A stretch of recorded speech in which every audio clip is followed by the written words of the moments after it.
damn bitches on the island. 20,000 damn bitches going private. She make it clap. I got the strap. 21 gats. Feel like I'm savage. 21 bitches and none of them average. I'm gon' Y'all guys got a dog or something? Yeah. You hear it? Huh? You hear it? What? No, it's just... What you talking about? Oh, yeah. Yeah. No, I noticed because my allergy stutter flared. Oh, for real? Oh, for real? Yeah, like immediately, bro. I can always tell. I don't have to see nothing. Like as soon as my shit goes, I'm like, that's a dog. Or... Yeah, I got one. Damn. Is it bad or is No, I'll be alright. Dogs don't fuck me up that bad. Cats tear my ass up. Alright. We got the Gucci slides on, man. The Gucci slides. Oh, son, man. Alright. My girl got me these. Huh? My girl got me these. For Christmas? No, like just, hey, here's Gucci slides. Where are my Gucci slides? I'm I got them grandpa slippers. Where my grandpa slippers at? So I need They're to over go there. They out there somewhere, bro. Big girl, man. Alright, let me get this intro real quick. I'm surprised you ain't got one. Your ass normally keep one. Huh? You normally keep one. No, I don't. I'm the opposite, bro.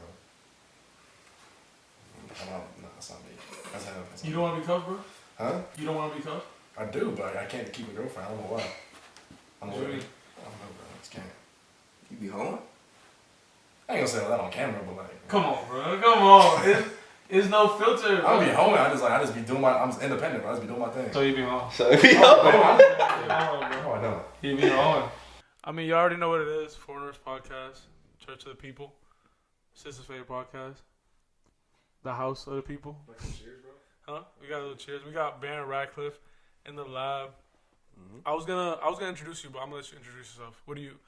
I have you as an athlete, but what do you have yourself as? Athlete, bro. Athlete, It's a guy. influencer, just a dude. Just a dude, bro. A normal dude. Tell them what you do. I play for the Philadelphia Phillies. I went to high school and played with these two guys. These are my dogs. And, yeah, I mean, I went to Georgia Tech for 3 years.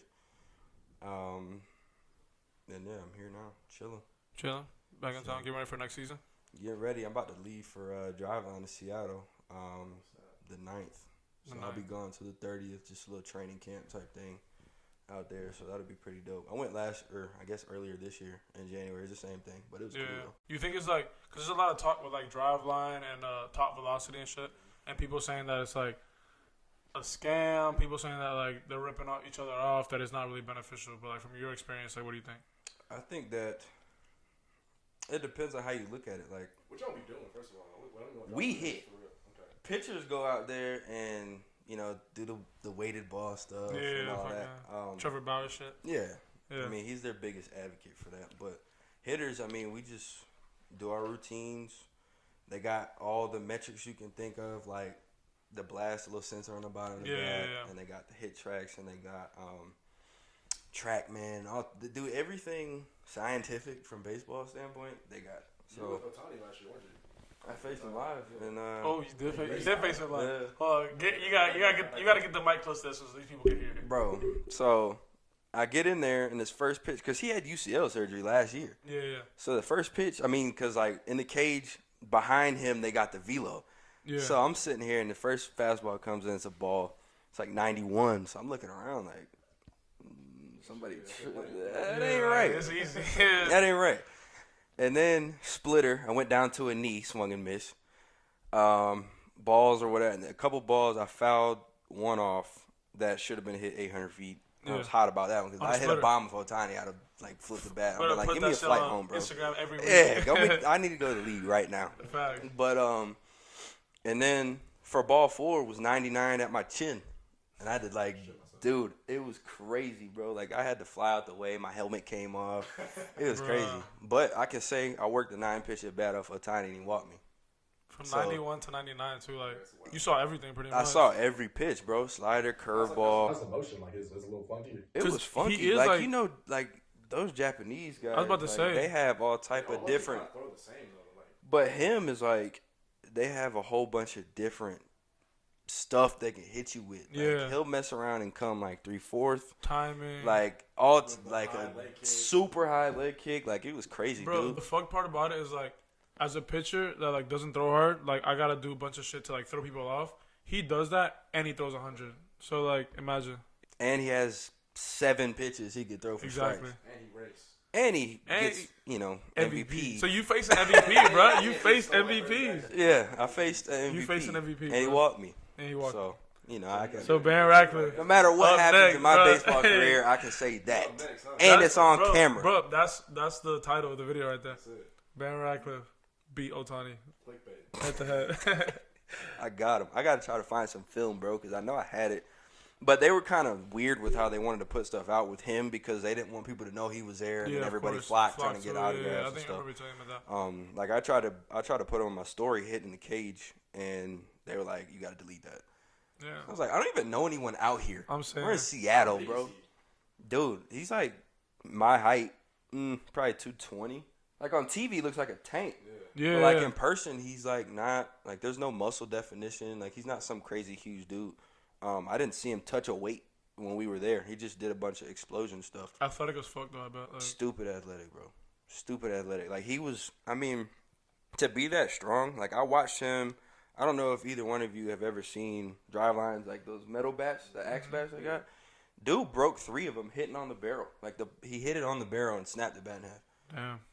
And like hitting 112 off of guys doing flips in front of him from 10, 15 feet. So effortless too. Like you don't even be trying. No, maybe in the game, but in the cage, he is grunting, swinging as hard as he can. Every time. Every single time. He'll hit a ball 420 feet, but if it wasn't how he wanted it, he's pissed. I feel like even in the game, like he just has it so mastered that he's swinging out of his shoes, but it just looks so fluid to us because he's just good at it. You know what I'm saying? Like It's he's crazy, trained. bro. I've never seen somebody hit the ball so hard in my entire life. And I hit the shit out the ball. I've seen you hit a fucking ball But- that is hard as fuck. Dude, like being in the cage with him. No more, bro. I'm not doing that. What was a crazier moment? That with Ohtani facing Ohtani or Bryce Harper calling you when you got Bryce Harper calling me, bro. That was. I mean, I can Walk us say, through- walk us through facing Ohtani's dope because that's like a physical thing. Like it was Yeah. me versus him. and he's right there. But for somebody that has been one of my favorite players for years, Yeah. like him to randomly. So I'm gonna give you the story. This is the Yeah. first time anybody's hearing this, so we doing it on this show. Boom. You heard it. So- Foreigners. I got drafted, and we're hugging it out and all type of shit in the kitchen, and all of a sudden I got like a Vegas FaceTime call. Like my phone was buzzing, but I wasn't paying attention to it, and I picked it up and realized it was from Vegas. I was like, wait, I think Bryce Harper's from Vegas. Let me Yeah. call this number back, and his face was on my phone. I almost Damn. dropped my phone. Like, bro, I got Bryce Harper on the phone. Like, I mean, for What did me, he say to you? he was just like, I can't wait to work with you, bro, and like, congratulations and all that type of stuff. It was dope that he didn't have to do that, Of course not, bro. and I he mean, didn't do that to anyone else. That's crazy. Not that I know yeah, of. out of 5. So that it was dope that he did that, and I'm very appreciative that he did that because, I mean, it's Bryce Harper, bro. Bro, MVP. He just won the MVP. MVP. That's You another have an MVP. MVP. So you face an MVP. You got an MVP on your phone. I'm saying, yeah, bro. You got Like, 2 MVP. You got 3 MVPs sitting right here. no, fact. Like Now- I'm just sitting here, like once I got into the game, and kind of figured out, how many connections you can make. Like, bro, I could text Bryce Harper right now. I could text McCutcheon right now. Like, there's a Yeah. lot of big name guys that I could text right now just because they've reached out.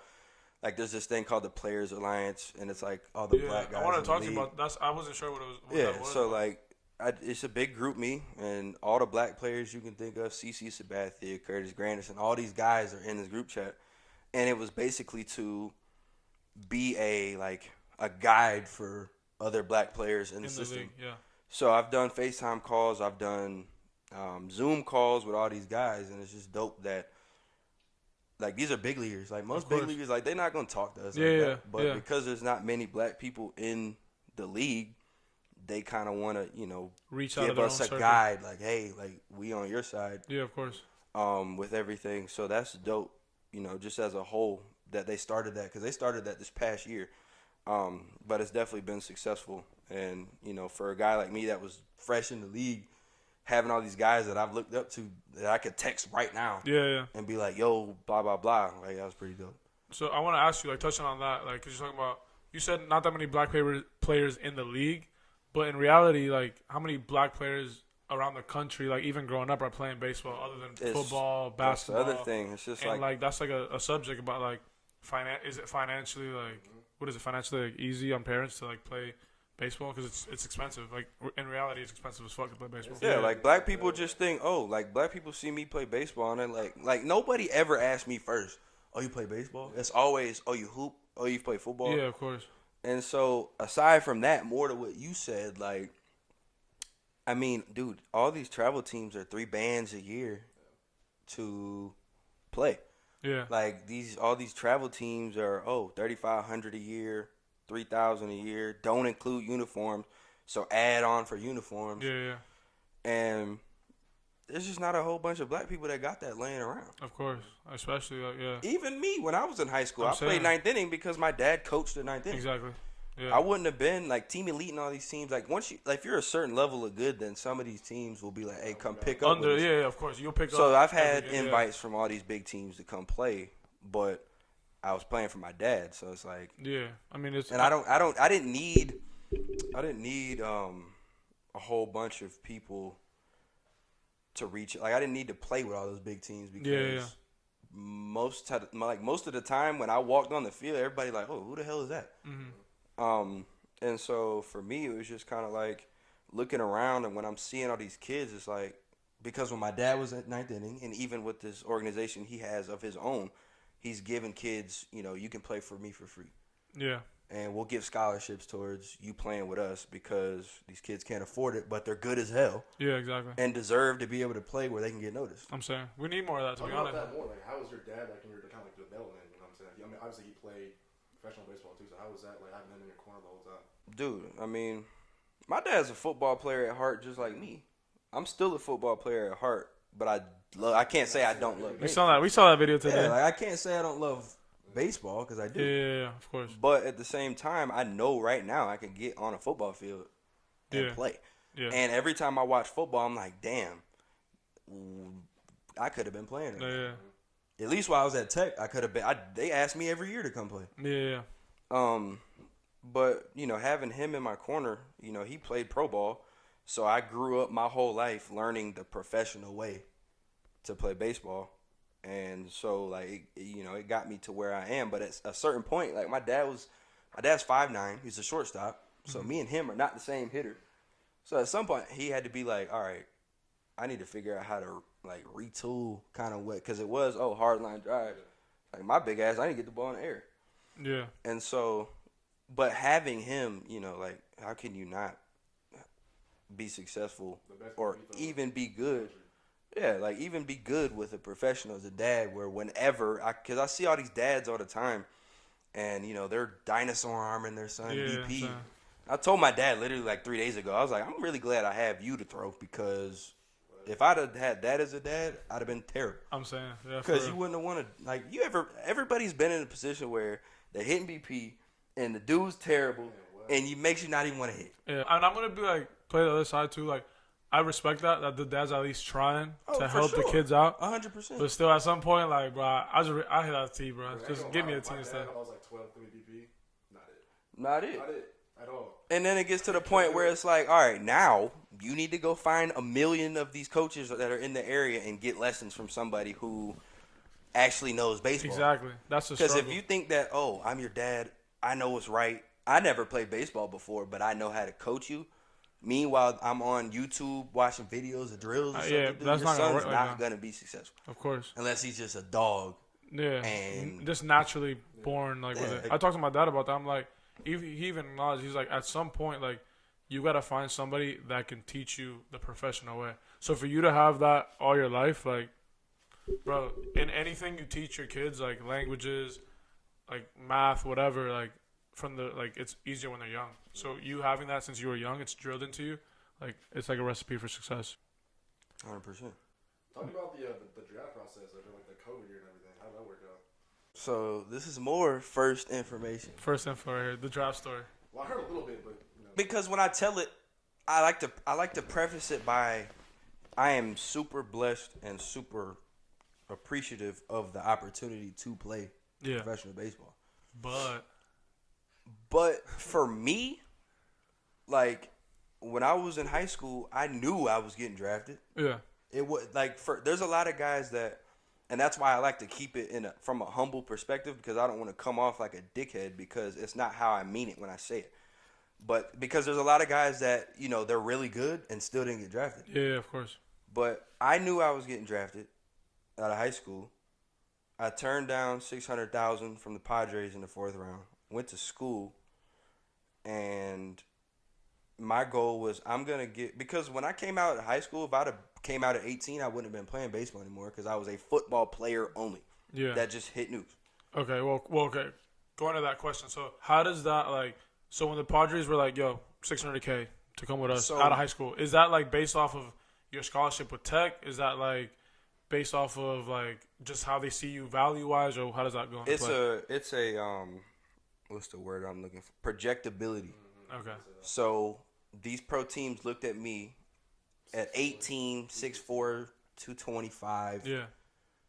Can hit the ball a long way. Mm-hmm. And they're like, all right, we're going to pay this kid because we think that if we get him now, young, he can be this for us in the future. So everything high school is projectability. Yeah. College draft is what did you do in college? Yeah. Literally, that's it. Yeah, literally. Yeah, stats. So, the draft process for me out of high school was whatever. I had a number. They didn't meet it. They told me they would, but the guys above me demanded slot, so I went to school. And went to school, got better, got all ACC, did these things. COVID happens on my draft year. Yeah. I was killing it before we got wrapped up or whatever. Well, your freshman year was good, but it wasn't like your sophomore year, was it? Am I right? My freshman year was terrible. Yeah. Oh, okay. My freshman year was terrible from the aspect of I didn't. Were you playing every day? No. Oh, that's right. That's when you were trading I was time spending time with my head coach's Yeah, that's son. right. That's right. With what's his face, Colin, right? Yeah. Yeah. So my freshman year was terrible because I felt like I was in a constant battle to do really good, so that I didn't have to go sit and not play. Yeah. You can't play like that. And on top of that, the opportunities that I did get, like, dude, I'm telling you, I would not play for 2 weeks. And then, Friday night, you're facing UNC. Friday night, you're facing Florida State. Like, I haven't hit in 2 weeks. And you got me. Yeah, like, I haven't seen a pitch in 2 weeks. And then you throw me out against Florida State's first-round pitcher. Now you're scared if you do bad, then you're not going to play. Exactly. So my whole freshman year was played from the aspect of, damn, I really hope I can do good right here so I don't have to sit. Mm-hmm. And I should have known not to think like that, because y'all saw my senior year of baseball, I started off terrible. Yeah. Why? Because there's 30 scouts with their cameras in my face in front of when I'm hitting, and my mind was, I need to hit a bomb right here. Yeah. And so instead, I struck out because I was trying to do too much, swinging at pitches that I can't do anything with. And then once it got to the point where I was like, fuck it. And nobody really threw to you for real. Nobody threw to me. And that's why I struggled. Second half, you went I off. never got anything to hit, and that's why I struggled, because I was trying to force it.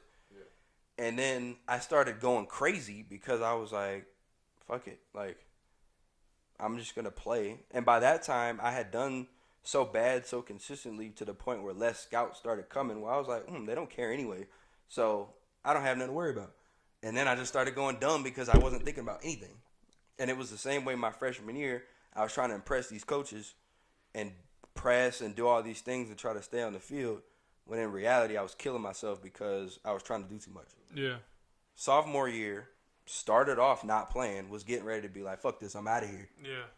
I had a meeting. I was like, do I need to transfer? Like, what is the deal here? Because I could play. Like JUCO, like Ivy, like you know.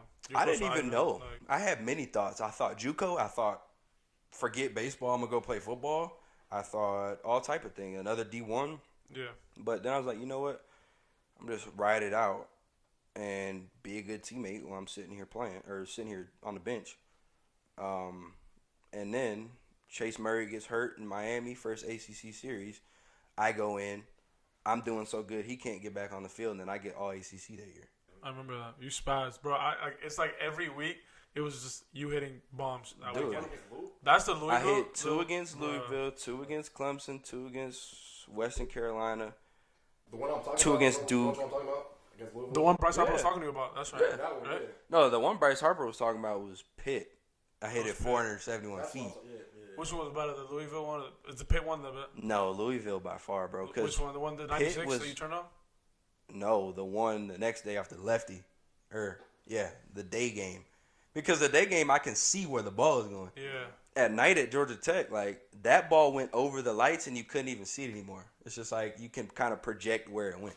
Louisville was like, that shit went over the train tracks, like, all type of stuff. Landed by their football stadium. Bro.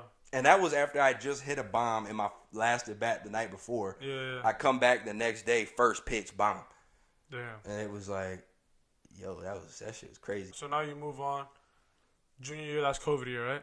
Junior year is COVID. And that's draft year too? Yeah. So draft process that summer, how did that go? So the real, like, it was just kind of, like, I was hot going into when we stopped. We were on the bus about to go to Florida State, and they were like, hey, everybody unpack the bus. And then we sat in the locker room, and then Coach Hall comes back in, and he's like, hey, we're suspended until March 30th. And then after that, like 2 days after, it was only like the 18th when he said that. And 2 days after that, it was like, hey, our season's done. Yeah. So here I am freaking out because it's like I could have did more to go into the draft, whatever. Draft day comes, and this is where I said, this is first information, because when the draft happened, I was pissed. Like, and that's why I say I don't want to sound like a dickhead, because I already knew I was getting drafted. So when I didn't get drafted as high as I wanted to, Well, yeah, I was of course. hot. I remember, yeah. I'm just watching these names go by. After my agent told me, like, hey, we got, the Rockies want you as their third pick. And then they took a kid who also has my agent. So off rip, I'm like, that's a little weird. Then he's like, 28 teams are on you in the fourth round. The whole fourth round goes by, nothing. I'm like, the hell's going on? And there's only 5. Keep in mind, there's only 5 rounds in this year's draft. Yeah, and that year COVID draft, there was only 5 rounds. So the 5th round's about to start, and I'm like, dude, I'm not going back to school. Yeah. Like, for no reason should I have to. And did you also? And you didn't want to sign free agent also, which is like a max $20K. Yeah, that was dead. Yeah. I'm worth a lot more than I got. Yeah, I mean, I agree. I mean, I would think, like, if you got what you were gonna get out of high school and you did nothing but grow. That's exactly. Through college, you would think you would be worth more. Exactly, but COVID draft happened. Yeah, A lot. So the Pirates called me in the third. They called me in the 3rd round and were like, "Will you take 2?" So let me start, because COVID draft, the major league teams didn't make any money, so people already weren't really getting, like, some kids signed for 20 bands in the 1st round. Yeah. So they were low. Everybody got lowballed. Yeah. Every single, like, almost everybody besides those 1st round guys, even, like, or I should say the top, like, 5 picks, got lowballed. The Pirates called me in the 3rd round, and the slot was like $670,000. They were like, "Hey, will you take $200,000?" Hell no. Yeah. What? Of course. No. And I mean, you're not about to divide that by 3, bro. If you'd have said, "Will you take 400?" Maybe. Yeah. But 200 when the slot's 670? No. Yeah, no. And mind you, they already snaked my agent, because they already called my agent, asked him that, and he said no. So then they tried to call me behind his back. Yeah. And I said no, like, no. Yeah. And so, fast forward, the 5th round's going by, and then I get a call from my college coach, from James Ramsey, my hitting coach, and he's like, "What the hell's going on?" I'm like, I have no idea. And he's like, "All right, let me make a call." And then he calls me back. It's like, "I think the Phillies are going to take you here," because he knew our hitting coordinator. Oh, okay. The Phillies, yeah. Yeah, so I want to say he set that up. Yeah. Now, Kendall Simmons told me after I got drafted that Jason Ochart, the hitting coordinator with the Phillies, told him we're going to get Radcliff.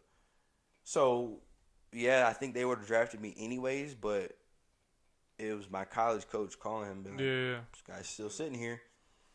And so, by that point, I had already I went back into my room. I was like, I don't want to watch this shit.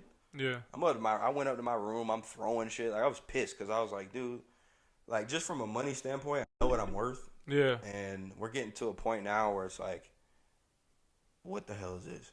And I even got lowballed for my pick. Like, my slot was like 360. Yeah. And I only got 100. And people like you say like, oh, like I say I don't want to be a dickhead, but bro, people that say, oh, be grateful, like it's not about the money. It is like It is in when reality, you know like, what you're worth. Exactly. You know what you grinded to get. Yeah. And when you don't, it's like, why? Somebody give me a reason why. You feel like unappreciated, like depreciated. You know what I'm saying? Like, because when I first got drafted, like I was still pissed even with the Phillies because I was like, you gave me $270,000 less than what you could have. And so it was a chip on my shoulder just from a whole aspect of now I have to move forward in my career with a big, hey, all of you. Yeah, facts. Because you wanted me and you didn't take me. Yeah. Why? I don't know. But you were all up in my house and you were calling me the day before the draft, saying all this stuff. And that's why I told, just a sidetrack, I told my friend Presley, the one that punts for the Steelers now, I told him through his draft process, like, bro, do not let what these scouts tell you get to your head because you'll get your hopes up. Yeah. And I'm telling you it's not going to go how you want it to go. Yeah.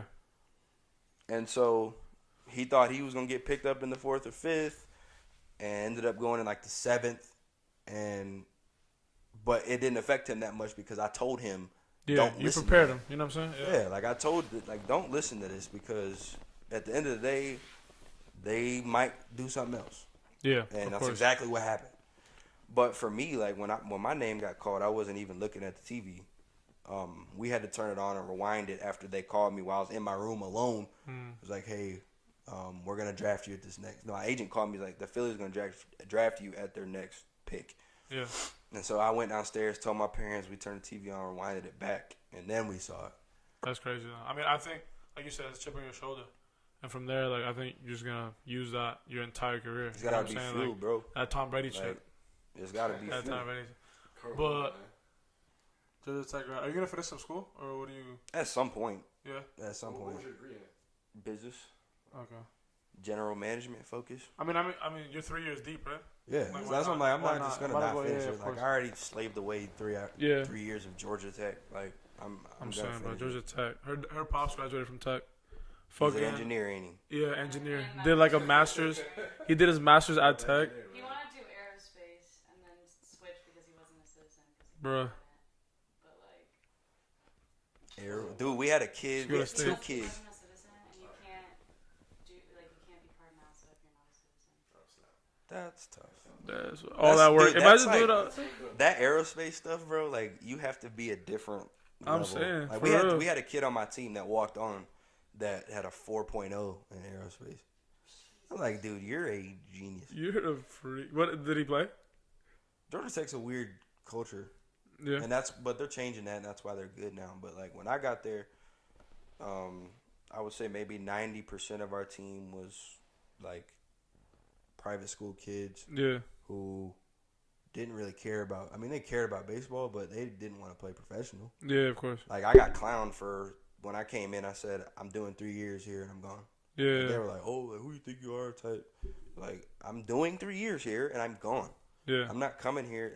But the culture was, oh, it's Georgia Tech. We want to get this degree and then go work. Yeah. For me, I treated Georgia Tech like a stepping stone business trip because I knew my goal is professional baseball. My goal is not to get this degree and go sit in a cubicle. Yeah, facts. So, I mean, but they got some dogs in there now. Like they're getting guys that are like they'll have a lot of draft picks in this coming draft. Yeah. So I'm excited for those guys. Speaking of pro ball, I know you got some like good stories from pro ball, but one that we were talking about this the other day. But one that I told you not to tell me, which is not really on the field. You already know what it is about the whip. Oh, I want to know. We want to know about this. Let's preface this. Depending on how good my editing skills are on videos, I'm gonna put the car that he had right here on the screen. Tell us about this. So, move the mic up real quick. Tell us about this. Get the mic real close so we can hear what. So, it was so crazy, bro. Like, and I feel like it could be my mind playing tricks on me when I say this, but like, it was really like late / early in the morning. It's like 3 o'clock. Well, tell us first, like, getting the whip, like, you know, what you wanted, like you don't have to say price if you want to, but like just how much you like this car. Dude, I've been wanting this car forever. It was a 2021. It was a wide body Challenger. It was Scat Pack. Yeah, I didn't get Hellcat. They wanted way too much for it. That's a whole nother thing where it's like inflation is ridiculous because everybody in Atlanta wants the Hellcat. Yeah. It was a Scat Pack, and I went on the website. Shout out to the plug because one of my best friend's girlfriend, her dad, is like second to CEO for Dodge, so I got a crazy discount. But I went on the website, built it, exactly everything I wanted. Like everything was maxed out, like sunroof, red seats. What else I have? Like the premium sound system, like everything. Yeah. And it got delivered to my house off a truck. Like they backed it off the truck in front of my house. 0 miles. Crazy. I had it for 3 months. Go to spring training, and here I am waking up trying to go to the field. No car. Nah. So I walk out scratching my head like, did I park somewhere else? So I'm looking around the hotel. It's a hotel parking lot, mind you. So I go to the front desk. I'm like, hey, did y'all tow a car last night? Because I was double parked. Oh, okay. And like I was like, did y'all but tow a car? But it don't matter because you got a Scat Pack, so you can double park. Like, you know, whatever. And, oh, shoot. And I go to the front desk, and I ask her that. She's like, I have no idea what you're talking about. Let me check the camera. 3:45, car backs in behind mine. 2 guys dip out and do whatever they do at my car for 10 minutes. Just 10 minutes. Damn. My car reverses out and speeds off on camera. No key. I have the key with me. Yeah, of course. In my hotel room. I'm not. 3:45. 3:45. They was there for 10 minutes. Took your shit. Took my shit. Cried. I didn't cry. I didn't know how to react. Like, I was stunned. Yeah. I was stunned. I was just kind of like, it didn't really settle on me for like a week. I was like, these dudes really stole the whole, like, I could see breaking into it. And like taking some shit, but the whole they stole the whole car, and then were professional enough to, when I went to track it, they disabled the tracker. So they do this. Like, yeah, all that gotta be, bro. Like, they realized that my window was tinted, hit it with something, and then peeled it. They didn't just break it. Because I found my whole window in the bush. The tent. In front of it. Oh, the window or the tent? Window. Oh, damn. Who the hell even knows how to do that? Ali. So, no car. Here's the part that pissed me off the most. I had my dream car. Built it. Earned it. Whatever. Stolen. I'm talking to Phillies like, hey, I'm probably going to be late because somebody stole my car. They send somebody over. We're trying to figure out, watch the tapes or whatever.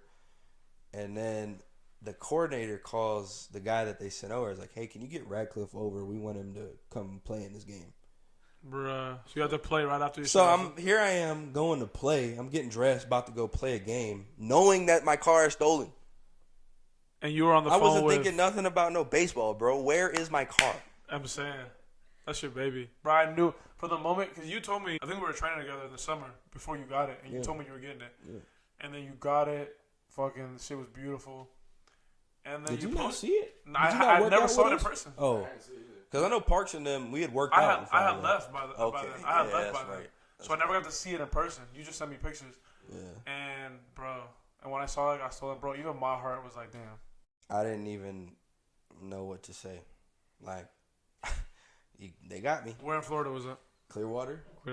That's the other problem. It's like, if it would have get stolen, I'd be like, oh, it gets stolen in Atlanta because Atlanta's a bunch of crooks. That's different. But and like Clearwater, Florida, bro. And I'll never forget, like, the second week I had it down there, I was in, where'd I go? I went to Target. I parked. Somebody on Instagram, here's the dumb part. I had a Phillies plate, and it said Baron R on it. Yeah, I remember. Yeah. So somebody DM request me on Instagram and was like, hey, yo, this your car? And it was like, I was like, yeah, what's up? And he was like, oh, I just saw it and I saw your plate, whatever. I was going to get food from this place right here. But I can't help but be like, it's because this dude could have been following me after he saw my car. Yeah, of course. Because whoever stole my car had been watching it. Because to know where you I was parked behind the hotel.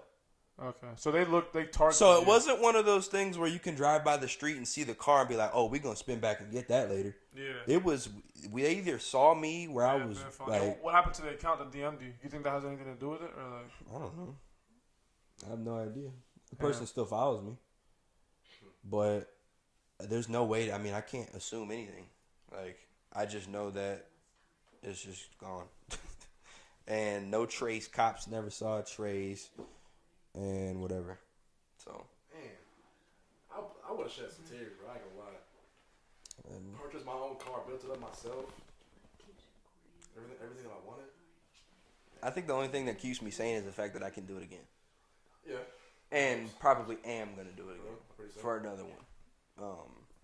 But I know if I get another one, I'm getting the most expensive damn alarm system you can get. If you breathe on it, it's waking everybody up.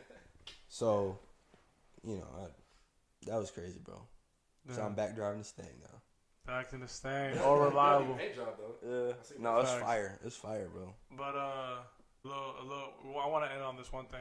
Ali, the thing you was talking about with that whole Atlanta changing and shit, because he talked about how if we were in Atlanta, my car got stolen, like I'll be like, all right, that shit happens. But Atlanta's been getting worse and worse. Atlanta's me, bro. Awful right now. Like, I follow that. Y'all follow the ATL Scoop page? Nah. It's a page called ATL Scoop, and like people send in shit that's going on. And like even today, I showed my dad on ATL Scoop. They had this post that a UPS guy driving a tractor trailer. Somebody stopped him at a light, got in with a gun, made him drive to this location. They tied him up, took all the packages off the truck, and put it in a U-Haul. Left him there tied up. That's some Grand Theft Auto shit. Yeah. That's ridiculous, bro. That's something out of a video game. Literally. Like, and nobody seen it? Like, nobody saw nothing. The only reason they found the truck is because it has a tracker on it, and when it didn't show up where they wanted it to, they went to the location and found Buddy in the back of the truck tied up with no packages. See, he was alive though, right? Yeah, they didn't touch him. They didn't touch him at all. They just left him there tied up. So, I mean, Atlanta is taking a turn for the worse. People keep flocking in. Atlanta's too damn full, bro. Too full, bro. It's traffic at 6 o'clock on a Sunday. Like, come on, bro. Stupid. But to wrap this up real quick, last thing. Speaking on Atlanta, speaking on pro ball, all this shit you're doing, what do you want to do? Like, I know you want to play baseball, you want a Hall of Fame career, but what do you want to do, like, for your city, for your people? Like, what's your goal? One thing I want to do is, I think one of the things that drives me the most is I want to get to the league, have a very successful career, and then I want to do what we talked about earlier is just, give these black kids opportunities to play baseball. Yeah.